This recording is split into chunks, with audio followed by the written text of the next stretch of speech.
Reimagining Success, episode 120.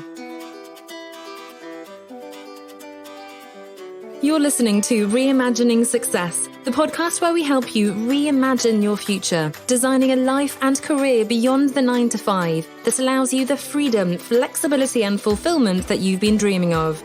I'm your host, Anna Lundberg. Now, let's get started on those dreams. Hello, and it's another important topic today. It's something that is familiar to you all, I'm sure. Certainly you've heard about it, and unfortunately, probably you've felt it too. So we're talking imposter syndrome. Imposter syndrome. Now, I've written about this before, several years ago, 2-3 years ago, and it really resonated. It's an article, a couple of articles actually I've shared with prospects, with clients before many times.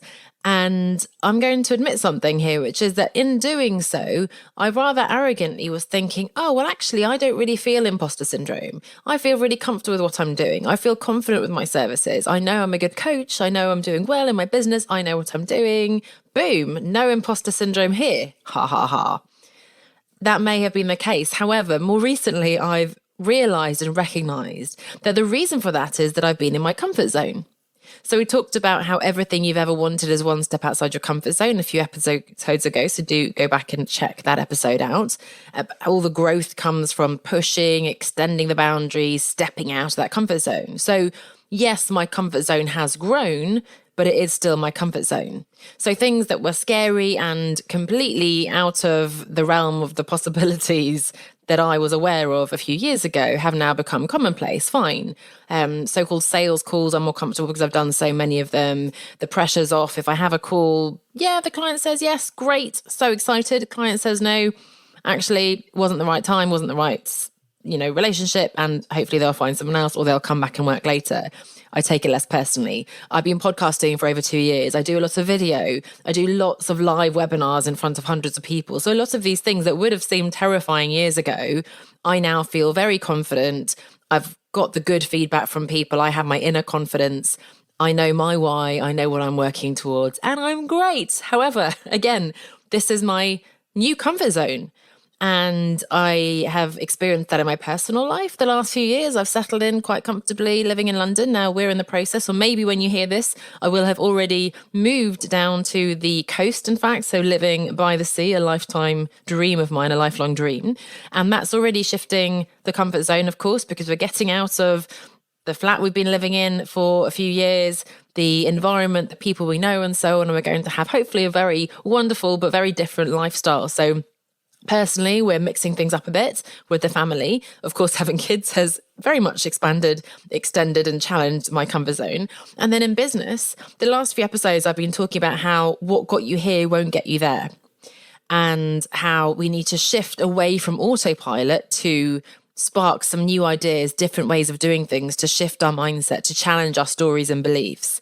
And that's going to be really important in order to overcome imposter syndrome, and vice versa. Unfortunately, as we do those things, we will get burned again. It's going to rear its ugly head because, of course, when we're doing new things, difficult things, strange things, we're no longer in that familiar, we're no longer in the routine, and imposter syndrome is going to come back. Now, again, the best way to overcome it is by keeping going, getting help, getting better, and then again, the comfort zone will be expanded, extended, and so we'll get rid of that, kick the imposter syndrome to the curb, and we'll be confident again. But again, we'll gradually get into that comfort zone again, and then it'll be time to stretch ourselves again. So unfortunately, I think it's something that's going to come back again and again. Now, briefly, I guess before we dig into this a little bit more, what is imposter syndrome? And I look at my notes here because I found an article from the clinical psychologists Langford and Clance. They coined this expression in 1978. It was to represent an experience of feeling incompetent and of having deceived others about one's abilities. It's associated with such characteristics as introversion, trait anxiety, a need to look smart to others, a propensity to shame. The syndrome can often arise from, and this is me talking now rather than the quote, I'm just reading my notes here. So it can come from pressures in the family environment to please your parents, for example, to prove to others that you're intelligent, to gain approval that you really, really desperately crave. And the psychologists Langford and Clance also talk about focus on performance goals. We need to prove to others how good we are. And that feeling that mistakes and failures mean that we're inadequate. So I talk many times about the good girl syndrome, the conditioning that we get, the programming from our education system, from our parents saying, good girl, gold star. Yes, we need that external validation because we need approval, we need society, we need people to be pleased and to like us. And that's really important. So we're constantly lapping up that external validation. Now, that's okay at school, I guess. We want to be conditioned. We want to become socialized, I guess would be the word. Fine. However, as an entrepreneur, not so helpful. How does it manifest? Well, we might be asking ourselves, oh my goodness, am I crazy to even think that this might be possible? Am I good enough to make this happen? Who am I to think that I can actually do this? And again, if I think of the different levels of that comfort zone, initially it's, can I even start a business? Oh my goodness, do I have anything to sell? Will anyone buy from me? Who am I to think that I could go on as a podcast guest because who's going to listen to me? Once we've done those things, okay, people have bought from us, I've been a podcast guest, then it's, oh my goodness, now I'm trying to, I'm here and I feel confident here. Now I'm trying to get up here. And up here, there are all these other people. And I look at them, and my goodness, these other people who are entering the awards, they're so incredibly talented and accomplished. And these other people who are operating at the level I am, the other speakers on stage are 7, 8, 9-figure entrepreneurs, whatever. They've written 18 books and thousands of clients and 1 million followers on social media and so on, right? So it's very easy to look at that external validation again, the likes, the comments, the shares, even the financial targets like the sales, the income, the number of clients and so on. And that gets us into a really bad cycle of looking for that external validation again. And those external things, certainly the likes and shares and comments and even followers, are not an accurate measure of how well we're doing as a business owner in business. Certainly, they're not a good reflection of how much I'm enjoying my work, how fulfilled I am, and so on. I don't have a gazillion followers on social media, and yet I still have a very nice business. Thank you very much. Yes, I want to grow. Yes, I want to scale, and I'd like to reach more people, and that will involve learning more about how to get to more people. But actually having a small engaged audience can be more powerful than having, a mass of bought fake followers. Certainly, don't do that. And even, long lists of people who you never write to who aren't very engaged or who are never going to buy from you. So again, it's easy when you raise the game and we're talking up leveling, reaching the next level, reaching the next stage of our growth as an entrepreneur, as an individual, as a business as well.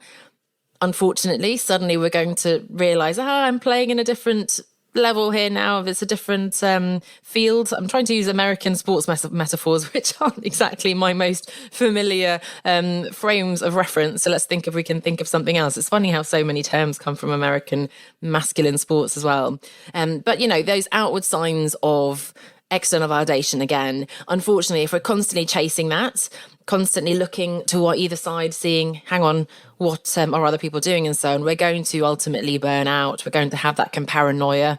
That's another episode to look for as well, talking about the sort of excessively comparing ourselves to other people and so on. It's not very productive. So with all that in mind, how can we lessen it? Now, again, I'm referring back to this article by the psychologist Langford and Clance from 1978. You probably do a quick Google. It's a very short article, but very interesting. They say that we need to lessen our dependence on others' positive evaluations for our self-esteem and build a more internalized sense of self-worth. And this is music to my ears. This is really the core of my philosophy and my coaching approach, because that's exactly it. It's all those shoulds from other people. It's the expectations. It's other people's definitions of success that we've absorbed and that we're following, even though they're not meaningful to us. We have to ask ourselves, number one, what does success mean to us? What and why do we want what we want? What does that look like? Maybe we do want the 6, 7 figures, blah, blah, blah. But if so, it's probably more likely, okay, maybe there's ego there, but maybe it's more likely and more meaningfully to do with what that allows us to do. It allows us to go on wonderful holidays with our family, to be able to buy the house we really want to not worry about the bills when we're paying, to give our children the future we want to give them, to have the experience, to not work the crazy hours and so on, right? So, or maybe that opens the doors to other opportunities that you can only get as a big, famous, rich entrepreneur, whatever that is, right? But number one, what is success for you? Why is it so important? And probably that'll already help you to shed those other people's accolades and so on, because both the positive and the negative from other people isn't so meaningful when I know, hey, this is my lane, this is my goal, this is my focus, this is what I want to achieve and why it's so important. Yeah, they've done this, that, and the other, but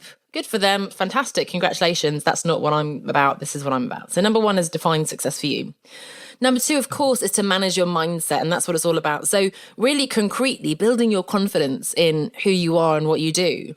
So this is, what I did in the past. In the initial transition from, let's say, big corporate work into working for yourself, don't just draw a line under your professional experience. Think of those years and years. Yes, I was a new coach as a business owner, but I'd been coaching teams, I'd been consulting internally for years before that. And it'd been something that sort of had come second nature to me, as it does for many coaches. It was something I had been doing for years, first of all, the coaching. I'd also been presenting, pitching, negotiating, writing, recommending, managing direct reports, teams. We've been doing, not to mention all the hard skills and things like social media and Google and content strategies and so on, which of course I use now. So of course, if I said, look, I'm a new business owner, I have zero experience now, please pay me megabucks. That's not going to help my confidence, and it probably won't work as a marketing message. However, if I can look at my past experience creatively, openly, and see all the hard skills, soft skills, unique strengths that I have as an individual, that's really going to help me overcome that imposter syndrome, because I'll realize I'm not starting from a white page, from a blank slate. I actually have all these years, the decades of experience. Related to that as well, thinking about your strengths, your skills, there are all these, Myers-Briggs personality tests, the DISC profile, Enneagram, all these, they're not going to give you, the perfect analysis of exactly who you are, but they'll certainly be very nicely reassuring and encouraging in terms of stroking your ego and telling you what you're good at, which is great to hear. And another tip is to collect compliments. We all get them. We forget we have them. There's that rule that for every one negative thing someone tells us, we need 5 positives. And if that's the case, we better keep every single positive. So, of course, professionally and for your business, you want to keep testimonials and reviews and so on. Even aside from that, even apart from sharing it with the world, and that is a great way to share and show the world that you're amazing without having to tell the people that, you let other people tell them. Really, you want to keep it for yourself. So do a folder in your inbox, keep every thank you email you've ever got from a client, take screenshots, write down the notes that people have said, if they've sent you thank you cards, whatever that looks like. It's a little message. Just keep them. You can have them in a little physical jar, in a metaphorical jar. You can have them in a folder, but collect the amazing things that I know people are saying about you. And that's really going to help you moving forwards as well. And then also, number 3, surround yourself with the right people. I talk about this again and again, but there's 2 aspects to this, and it's so important. Number 1 is to find your tribe, meaning your community, like-minded people. Now, probably those people will be around the same level as you, but hopefully a little bit further along than you. So you don't want them to be crazy far away from you. I then find that very intimidating, and I can't close the gap between where I am and where I want to be, or where they are. Someone who is just enough to stretch you, but not so far away that you can't imagine how to get there. That's probably the best place to be, right? So if you're just starting out in business, by all means, if you have a load of money and you really want to accelerate your progress, you can go with the top coaches who have their 9, 10 figures, whatever. But to be honest, I would recommend you probably choose someone who's, a few years in business, who still remembers what it was like, the challenges they had when they first started out. If you are sort of a few years in and you want to take the next level and expand and grow and scale, then again, somebody who's done that already and who is at a different level than you. If you're already at a really comfortable level, super successful, and now you want to build a team and get systems and operations and all those things, then again, working with someone who has already done those things will always be helpful. So the 2 things. One is the community of like-minded, but hopefully a little bit stretchy for you people. And then, oh my gosh, they've written books, they've done this, it's totally possible, and they'll lift you up. And then secondly, of course, the right mentor or coach to help you get there, to cheer you on, to support you, to hold you accountable and so on. But really importantly, to help you to challenge yourself. We've been talking about this the last few weeks as well. Challenge you and push you, support you, build you up. A coach is always going to be 100% on your side, completely non-judgmental, and just the most amazing support for you. And I think that's really key when it comes to imposter syndrome. So a few ideas there. Most importantly, define what success is for you. Forget about what other people are thinking and doing, and stay in your lane. Focus on what you want to do. Work on your mindset. Collect all those compliments. Think of all the reasons why you are amazing at what you do, and work with the right coaches and mentors. Something to say at the end of this, I suppose, as we wrap up, is as well, it's normal. It's completely evolutionary. It's natural. We're all the same. We all experience this at some point or another. And it's certainly the case when we are leveling up. So if you, like me, are at that point where you're like, yes, now is a big change is coming. I'm going to go to the next level. I'm going to go from just dabbling in business as a hobby to taking this seriously and earning proper money with it, having a consistent income. I'm going to go from earning an okay income to no, I'm going to now make X amount every month and I'm going to have Y number of clients. Or I'm really going to start building my thought leadership, icky word, but powerful concepts. I'm going to write books. I'm going to be on podcasts. I'm going to speak and so on. I'm going to grow the team. I'm going to really be seen as that go-to expert. So when you're leveling up again, unfortunately, as confident as we can have been for years and years and years in our successful business, it is going to come back. Imposter syndrome is going to rear its ugly head. It's okay. It's normal. It doesn't mean that we're a failure, but we need to nip it in the bud. We need to be aware that it's coming, expect it, and then work on how to manage it. Maybe not eliminate it entirely. Recognize that it's always going to come along when we're trying something new. It's a good thing. It means that you're close to getting to that next level. And there are lots of things we can do about it. Getting the right support in place, working on our mindset, and above all, knowing what we're working towards and why that's so important. So I hope that's interesting for you. Hope you haven't experienced imposter syndrome, but if you have, I hope it was useful, valuable for you to identify and to ultimately work on overcoming it. But again, recognizing that it is a natural part, unfortunately, of leveling up, of doing new things, difficult things, and that's okay. And scary and exciting tend to come together, as I always say. Thanks so much for listening. I'll see you next week. Bye for now. Thanks for listening to Reimagining Success with Anna Lundberg. If you're looking for support and encouragement as you begin to reimagine success in your life, then come on over and join us in the One Step Outside Facebook group. You'll find like-minded people who will cheer you on, as well as free training sessions and lots more. To join, visit onestepoutside.com/community or just search for One Step Outside on Facebook. I'll see you over there.